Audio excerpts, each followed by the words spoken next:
Opa! No episódio anterior aprendemos sobre o discurso em 3 partes que o filho mais novo estava preparando para o pai e como o pai reagiu a esse discurso, interrompendo o filho após a segunda parte e recebendo de forma desafiadora a cultura em que Jesus contava essa história. Vamos dar uma olhada agora em alguns pontos relevantes a esses primeiros versos de Lucas 15, de 11 a 24. E vamos também conhecer o terceiro personagem da história contada por Jesus, o filho mais velho. Eu sou o Marlon e está começando mais um estudo na garagem.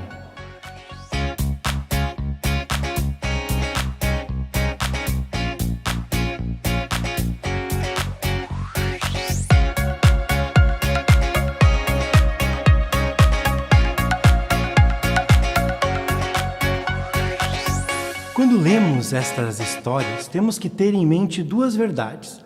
A primeira é que Jesus contou essas histórias em resposta às acusações feitas a ele pelos escribas e fariseus, os auto-intitulados guardiões da lei e do Deus de Israel. Mas até onde eles podiam entender, Jesus estava envergonhando o nome de Deus e, consequentemente, colocando em Israel em risco de perder a bênção de Deus. Ao mesmo tempo, Jesus estava atraindo coletores de impostos e pecadores e comendo com eles. Como já vimos, fazer uma refeição com alguém no Oriente Médio era um ato de total aceitação. Jesus estava aceitando pecadores e cobradores de impostos assim como eram, sem hesitação. E os escribas e fariseus estavam horrorizados com isso. Na mente deles, este era um comportamento vergonhoso. Jesus estava envergonhando Israel, a lei e o Deus de Israel. A segunda verdade a lembrar é de que, através dessas histórias, Jesus estava construindo uma imagem de Deus. Através do relacionamento do pastor com a ovelha, da mulher com a moeda e do pai com o filho, Jesus estava mostrando quem é Deus. E nós podemos confiar nesta imagem, pois ele é alguém que viu o coração do próprio Deus Pai, viveu neste núcleo familiar divino durante toda a eternidade e veio até nós. No início da parábola, Jesus contou que um pai tinha 2 filhos. O filho mais novo entristeceu o coração do pai ao pedir a sua parte da herança, vender tudo e ir embora. As coisas não deram certo e em determinado momento ele decidiu voltar para casa, pois lembrou do pai e de quão bondoso e generoso era até com os seus empregados. O filho sabia que ele corria um grande risco, mas como estava tão desesperado, decidiu ir assim mesmo, esperando ser tratado como um desses empregados. Ele preparou um discurso em 3 partes, mas foi interrompido pelo pai após a segunda parte. E não só isso, mas foi recebido pelo pai com uma série de surpresas. Tudo que o pai fez em relação ao filho é culturalmente inesperado e escandaloso. Ele abraçou o filho quando ainda estava vestindo seus trapos, o beijou enquanto ainda estava sujo, tomou a vergonha do filho sobre si e ofereceu um banquete somente oferecido a convidados da mais alta honra.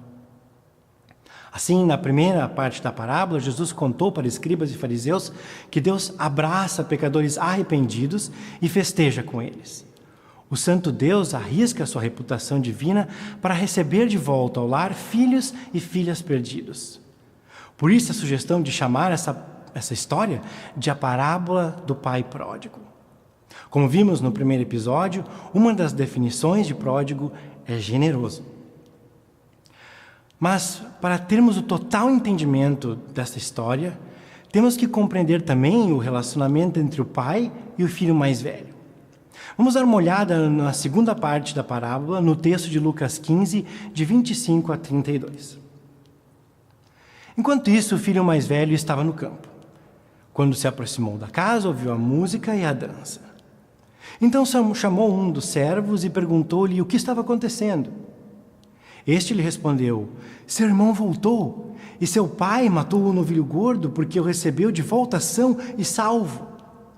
O filho mais velho encheu-se de ira e não quis entrar. Então seu pai saiu e insistiu com ele.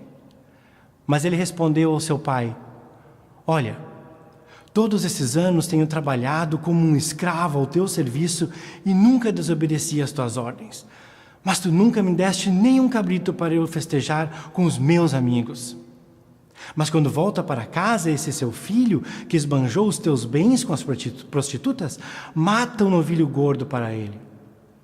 Disse o pai: meu filho, você está sempre comigo e tudo o que tenho é seu.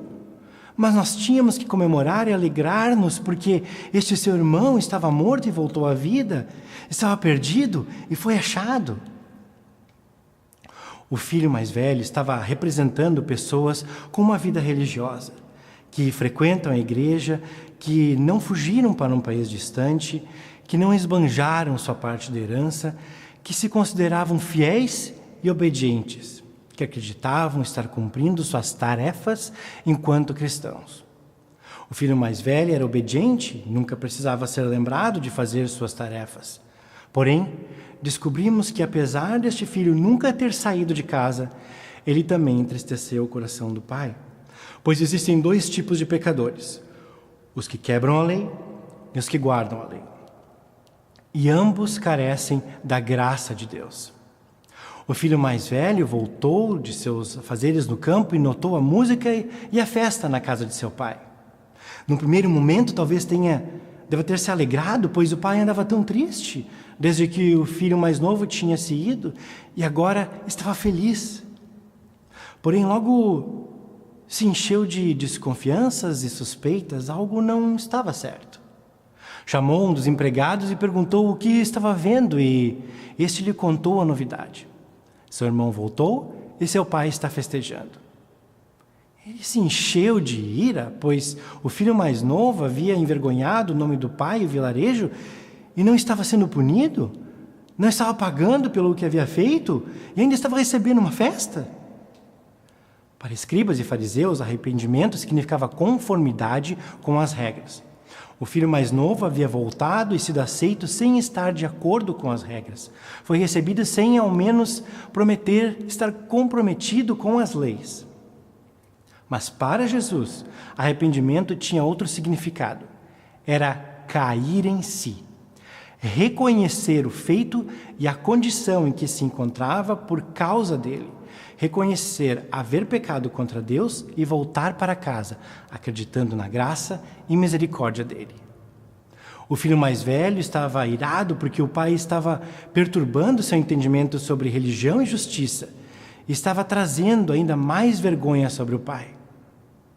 O que o pai estava fazendo era tudo para o filho mais novo e era muita coisa para o filho mais velho suportar. Ele não quis entrar. Algumas versões bíblicas traduzem como se recusa a entrar na casa. E não querer ou se recusar a entrar na casa, o filho mais velho, que era tão preocupado com a reputação do pai, traz vergonha para ele. Pois na cultura do Oriente Médio é esperado que os filhos estejam presentes nas festas para honrar os convidados, ainda mais o filho mais velho, que é esperado que circule entre os convidados, fazendo elogios, se certificando que todo mundo está bem servido e acomodado. Em outras palavras, é esperado que ele haja como anfitrião da festa. Se recusando em entrar na casa, o filho mais velho estava envergonhando o pai na presença de todo o vilarejo que foi convidado para a festa. Além disso, era esperado que ele servisse a comida para o convidado de honra. Era uma forma do pai dizer ao convidado que ele era tão importante que o filho mais velho iria servi-lo. Claro que o filho mais velho não queria entrar na casa, pois o pai havia feito o filho mais novo, o convidado de honra, e ele deveria servir o seu irmão que retornou. Era também esperado que o filho mais velho recebesse o convidado de honra e lhe oferecesse todo tipo de elogios, mas ele se recusou. Mas o que envergonhou ainda mais o pai foi que o filho não concordou com ele. E o que jamais deveria ser feito em público.